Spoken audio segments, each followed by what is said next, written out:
In 1532, the Spanish conquistadors arrived in the territory of ancient Peru. At that time, the Inca emperors ruled over a vast territory which included much of South America. During the centuries after the Spanish conquest, the chroniclers produced writings and drawings recording what happened here, giving special attention to the empire of the Incas. These chronicles reached Spain, and from there they were translated into other European languages, where there was a great demand for knowledge about the New World. For almost 400 years, from the 16th century to the beginning of the 20th century, when pre-conquest Peru was spoken of, only the Incas were mentioned, and they became famous throughout the world.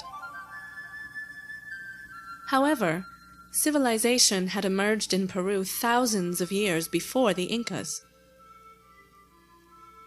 The work of pioneers of Peruvian archaeology like Rafael Larco, the founder of the Larco Museum, made it possible to learn more about the ancient development of Peruvian history. The first archaeological work carried out during the early 20th century revealed that the empire created by the Incas accounted for just the last 100 years of a cultural development that lasted for more than 10,000 years. Of all the cultural achievements of Peru, the most important is probably its status as one of the few places in the world where civilization emerged completely independently almost 5,000 years ago. This was possible because of the special conditions created by Peru's geography. The people who arrived in the Andean region more than 10,000 years ago adapted to a varied and demanding territory. Peru's seas, cooled by the Humboldt Current, which travels up from the south, are the most fertile waters on the planet, and they provided the ancient inhabitants of the coast with a permanent food source, enabling them to build the first settlements and abandon their nomadic lifestyle. In the highlands, hunters began to domesticate the animals that were their food source, and on the coast and in the highlands, as well as the warm and humid lands of the Amazon basin, agriculture was developed. The domestication of cotton made it possible to make nets for fishing and hunting. The use of fine animal fibers such as alpaca and vicuña, and the growing of cotton, led to the making of clothing and beautiful funerary mantles.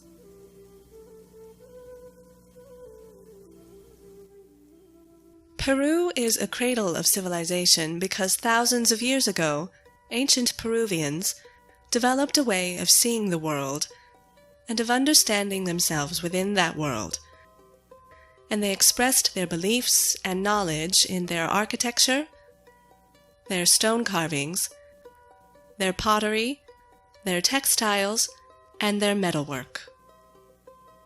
For the societies of ancient Peru, in common with all agricultural societies, it was essential to understand the cycles of nature. They knew that nature existed in cycles marked by the return of the seasons. Ancient Peruvians believed that, in a similar way, we humans are born, live, die, and pass into another subterranean world from which life is born again. These natural cycles are possible because the forces which give life to the world are in constant movement. These forces are opposing and yet complementary at the same time. For this reason, at the center of the Andean worldview, we find the concept of duality. The cycle of life is only possible when opposing forces provide it with movement. These forces exist in three planes or worlds. The upper world, or Hanan Pacha, inhabited by gods and represented by birds. The earthly world, or Kai Pacha, inhabited by humans and represented by felines. And the lower world, or Uku Pacha, inhabited by the dead and represented by serpents. Ancient Peruvians represented the forces which gave life to the universe, formed by the sky from where rain fell, the earth where we humans live and work, and the subsoil where the dead go, and from which the fruits of the earth emerge. there was interaction between these three worlds. Favors and benefits were asked for, and offerings were made. In this world, humans made offerings to the dead who inhabited the subsoil, and the dead responded by fertilizing the earth, in the same way that the ancestors fertilized Mother Earth at the beginning of time, when the first life emerged, represented by the tree of life.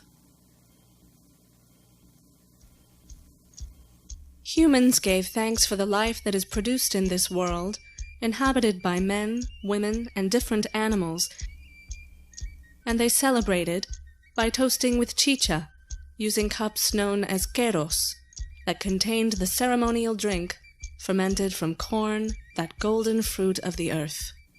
Sexual union was understood as an interaction between worlds, in which there is a sharing of forces and fluids between beings which belong to distinct genders or worlds. From this world, humans asked the upper world for water and the warmth of the sun.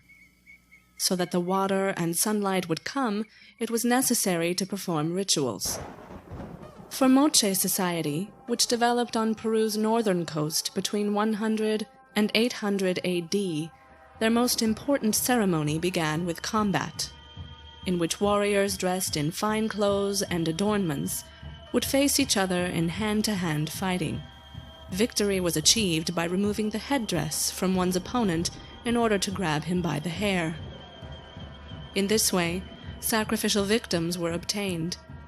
The vanquished were stripped and tied up, and taken in procession to the place of sacrifice, where they were prepared for the supreme offering, the blood sacrifice.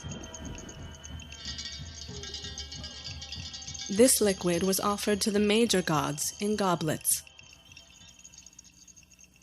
In other societies, such as the Nazca culture, which developed on Peru's southern coast between 100 and 600 AD, rituals associated with fertility were also performed, in which the highest offering was probably the head of a priest or local chieftain, or his image baked in clay. Just as during times of crisis when human blood and lives were sacrificed to appease the gods, other rituals were also performed in which the blood of animals, such as deer, was offered. Deer were ceremonially hunted by the great lords, who wore magnificent feather headdresses adorned with metal, large ear ornaments, and breastplates. The way in which these lords adorned themselves suggests the eminently ceremonial nature of these hunts. The weapons they carried included clubs, spears, darts, and spear throwers. The spear throwers were covered with gold and finely decorated. The combat ritual and the ceremonial hunt would have had similar meanings.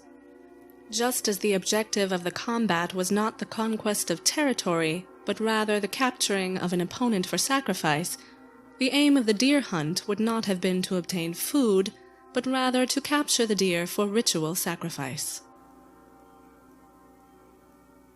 Humans interacted with the other worlds through the mutual exchange of liquids, such as water, chicha, or sacrificial blood, and these fluids were presented in ceremonial containers for which materials with great symbolic meaning were reserved, such as gold and silver. Gold, silver, and copper, and their many alloys, were used to dress the priests, priestesses, and rulers of ancient Peru, who were believed to be descended from the gods. They appeared in rituals which highlighted their sacred character, shining like stars at a time when only these supernatural forces shone. And when they died, dressed and adorned with these materials, they would be transformed into supernatural and divine beings. The history of Peru is fascinating, unique, and at the same time universal. The Larco Museum invites you to explore it.